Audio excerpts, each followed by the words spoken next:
Hello दोस्तों, कैसे हैं आप सब। चलिए शुरू करते हैं। आज हम करने वाले हैं चैप्टर नंबर 6।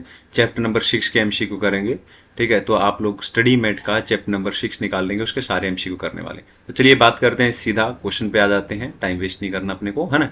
तो सबसे पहला एमसीक्यू यहाँ पर दे रखा है और इस एमसीक्यू में क्या करना है, दो लिस्ट दे रखी है, इन लिस्ट को आपस में मैच करना है कि किसका किसके साथ ठीक है सही डेफिनेशन है, सही कैलकुलेशन यानी कि सही एक्सप्लेनेशन दे रखी है किसके हिसाब से। ठीक है, तो चलिए यहाँ पर जब हम इनको पढ़ेंगे, जब भी आप पेपर में क्वेश्चन देखेंगे ना, ठीक है, कई सारे थ्योरी के ऐसे क्वेश्चन होंगे जो आपको लगेगा कि थोड़ा बहुत भी अगर आपको कॉन्सेप्चुअली नॉलेज है, ये थोड़ा कॉमन सेंस से भी चीज़ें सोल्व हो जाएंगी। कई क्वेश्चन तो ऐसे मिलेंगे, तो बहुत ध्यान से देखना है और पेशेंस से हमें पेपर देखना है। ठीक है, आइए देखते हैं। सबसे पहला है कस्टमरी प्राइसिंग। ये कस्टमरी प्राइसिंग क्या होता है, अब मान लो इस पॉइंट के बारे में आपको पता नहीं, तो सेकंड पे चले जाओ।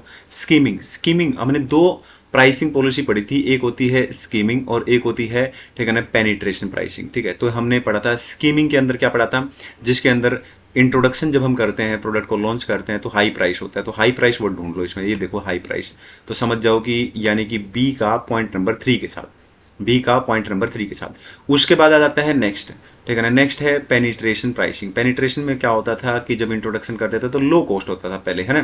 तो यानी कि ये रहा लो कॉस्ट। अगर इतने भी आपने आइडेंटिफाई कर लेना, बाकी नहीं भी देखे ना तो भी काम चल जाएगा। क्यों, देखिए बी के साथ 3 और सी के साथ 4, ये देख लो, बी के साथ 3 और सी के साथ 4, मुझे नहीं लगता ये बाकी किसी में मिलेगा। बी के साथ 3 कहीं पे भी नहीं है देखो, और सी के साथ 4 भी कहीं पे भी नहीं है। इसका मतलब ये दोनों हैं तो पक्का यही है, और कोई हो ही नहीं सकता। ठीक है ना, इतने से भी आप आइडेंटिफाई कर सकते हो। अगर और पढ़ना चाहें तो और पढ़ सकते हैं। साइकोलॉजिकली प्राइसिंग क्या होता है, इसके अंदर क्या होता है, हमारा जो साइकोलॉजिकली इफेक्ट होता है ना, उसके ऊपर असर डालती हैं चीज़ें।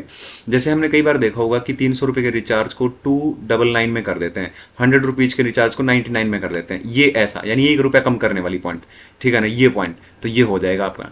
बाकी इसका मतलब अगर ये इसके साथ हो गया तो बाकी एक ही पॉइंट बचता है, कस्टमरी प्राइसिंग। ठीक है ना, इसके लिए ये 2 हो जाएगा। Pricing A product based on perceived expectation of the customer. Clear है, तो ये था एमसीक्यू नंबर 1 चैप्टर नंबर 6। यहाँ पे एक्सप्लेनेशन भी दे रखी है। अब आ जाते हैं नेक्स्ट पे। नेक्स्ट एमसीक्यू है एमसीक्यू नंबर 2। इसके अंदर क्या कहता है, in a product mix decision, ठीक है ना, which is the most important factor to consider in order to try to maximize profit. तो चलिए देखते हैं, यहाँ पर काफी सारी चीजें यहाँ पे दे रखी हैं। सबसे पहला पॉइंट है कंट्रीब्यूशन पर यूनिट। तो हमें क्या देखना है, कंट्रीब्यूशन पर यूनिट। ठीक है, contribution per unit of A square resource. Square resource का मतलब होता है ऐसे रिसोर्स जिसका स्केयरसिटी है, स्कार्सिटी है, ठीक है, मतलब लिमिटेड रिसोर्स है हमारे पास, है ना। तो अगर हम उनका यूज करते हैं, ठीक है, किसी भी प्रोडक्ट को बनाने के लिए, तो डेफिनेटली अगर उसका कंट्रीब्यूशन पर यूनिट ज़्यादा होगा तो वहीं से हमें क्या मिलेगा, हमें क्या करना है, जो स्केयर रिसोर्सेज है ना, उनका ऑप्टिमम यूटिलाइजेशन करना है। ठीक है ना, अच्छे से प्रोडक्ट मिक्स में, ठीक है ना, उसका क्या करना है, प्रोडक्ट मिक्स में उसका अच्छे से हमारे लिए इंपॉर्टेंट है वो, उसका यूज करना है जिससे कि हमें मैक्सिमम प्रॉफिट हो। ठीक है, तो ये आंसर हो जाएगा इसके अंदर। ठीक है, अब अगर आप फिर भी डिटेल पढ़ना चाहें तो यहाँ पे काफ़ी सारी चीज़ें इसने लिख रखी है। अब आ जाते हैं क्वेश्चन नंबर 3 के ऊपर, एमसीक्यू। ये है आपका, ठीक है, आपने पढ़ा होगा दो तरीके की प्राइसिंग मेथड आपने पढ़े होंगे, प्राइसिंग मेथड होते थे, ठीक है ना, और उसमें आपने पढ़ा होगा कॉस्ट वाले मेथड होते थे, और एक होता था गोइंग रेट प्राइसिंग होता था, कॉम्पिटिटिव कॉम्पिटिटिव मेथड, याद है। तो उसके अंदर एक होता था गोइंग रेट प्राइसिंग। ठीक है, तो यहाँ पर उसी के ऊपर एक क्वेश्चन पूछा गया है, ठीक है ना। Modern Gas Limited deal in liquid nitrogen, ठीक है ना, यानी कि Modern Gas Limited pay less attention to its own cost और डिमांड बेसिस इट्स प्राइस, ठीक है ना, largely on the competitors price. Pricing method adopted by, ठीक है ना, किसके द्वारा, मॉडर्न गैस लिमिटेड ने कौन सा प्राइसिंग मेथड अपना रखा है यहाँ पे, value pricing, image pricing, psychological price. Psychological तो हमने पढ़ा था ऊपर, वैसा तो कुछ दिखा नहीं यहाँ पे, तो इसको तो काट दो। इमेज प्राइस मान लो हमें पता नहीं है तो इसको भी चलो काट दो भाई, ठीक है ना। हमने तो बस ये चीज़ पढ़ी हुई है, ठीक है ना, क्या, ये वाला जो नीचे दे रखा है, competitive pricing method under which, ठीक है ना, a firm tries to keep its price average level charge by industry, ये होता है। ठीक है ना, तो ये हमने पढ़ा है। ठीक है, तो इसके अंदर ये क्या है, गोइंग रेट प्राइसिंग, ठीक है ना, वैल्यू प्राइसिंग वैसी भी कोई चीज़ हमने पढ़ी नहीं है ना। ठीक है, तो गोइंग रेट प्राइसिंग, तो ये चीज़ आ जाती है इसमें, तो आंसर यहाँ से बन जाएगा। आगे चलते हैं नेक्स्ट। अब यहाँ पे पढ़ते हैं हम लोग डीएम मार्ट। ठीक है ना, एक बहुत जो देखो नॉर्मल सा क्वेश्चन है, कुछ भी बड़ी बात नहीं है। ठीक है, ध्यान से सीखेंगे तुरंत बन जाएगा। तो DM mart is retail chain, ठीक है, competition is still and resolve around the price among the market player in a retail chain segment. DM Mart adopt the practice of pricing some of its product below cost. ये point पकड़ लो बस, ठीक है ना। Product की कैसे cost रख रहे हो? बिलो कोस्ट, बिलो कोस्ट से भी नीचे प्राइसिंग रख रहे हैं, ठीक है ना। Okay, below cost. चलिए, with an intention to destroy the competitors, वो जानबूझ के ऐसा कर रहे हैं, ठीक है ना। जो उनकी कॉस्ट है उससे भी नीचे प्राइस रख रहे हैं, क्यों? वो चाहते हैं कंपटीशन ही खत्म हो जाए, हमारे साथ किसी का कंपटीशन हो। तो कौन सी प्राइसिंग स्ट्रेटेजी है, ठीक है ना।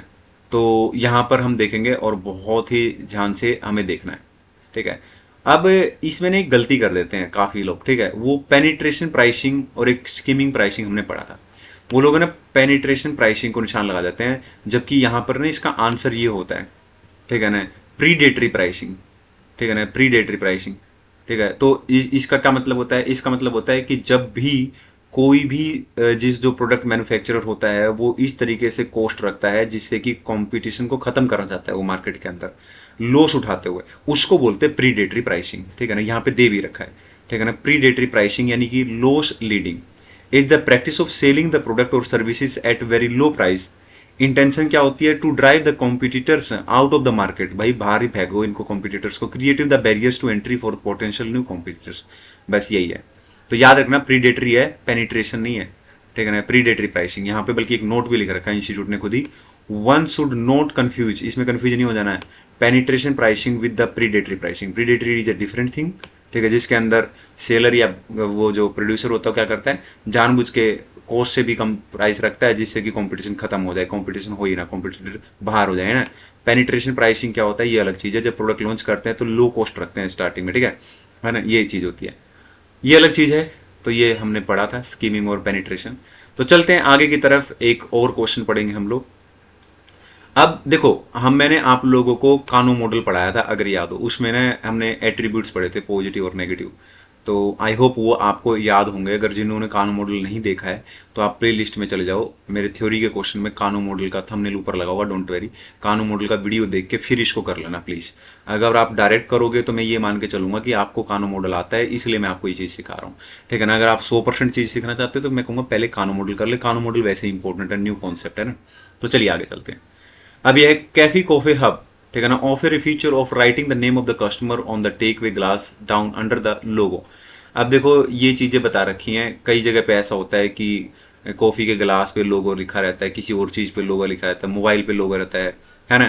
तो इसका क्या मतलब कस्टमर के ऊपर कोई फ़र्क पड़ता है? नहीं पड़ता। कस्टमर को किसी तरीके से कोई सेटिस्फेक्शन इससे मिलता नहीं है, ठीक है। यानी कि लोगो लगा दिया, फ़ोन के ऊपर है या किसी और चीज़, तो ये है ना कस्टमर के लिए कुछ भी नहीं है। इस पॉइंट को हम लोग इनडिफरेंट बोलते हैं, ठीक है ना। क्या बोलते हैं इस, ये ना कानो मॉडल में मैंने कराया था, ठीक है। तो इसको क्या बोलते हैं? इनडिफरेंट बोलते हैं। ये बात आपको पता होगी जिन्होंने कानो मॉडल पढ़ा है, नहीं पढ़ा है तो एक बार जरूर पहले कानो मॉडल पढ़ेंगे। अगला पॉइंट भी कानो मॉडल के ऊपर ही है, ठीक है ना, और ये भी आपसे हो जाएगा एक बार करने पर कानो मॉडल, ठीक है ना। COO of the modern furniture limited heard about the Kano model. MFL decided to use the Kano model to enhance the customer satisfaction.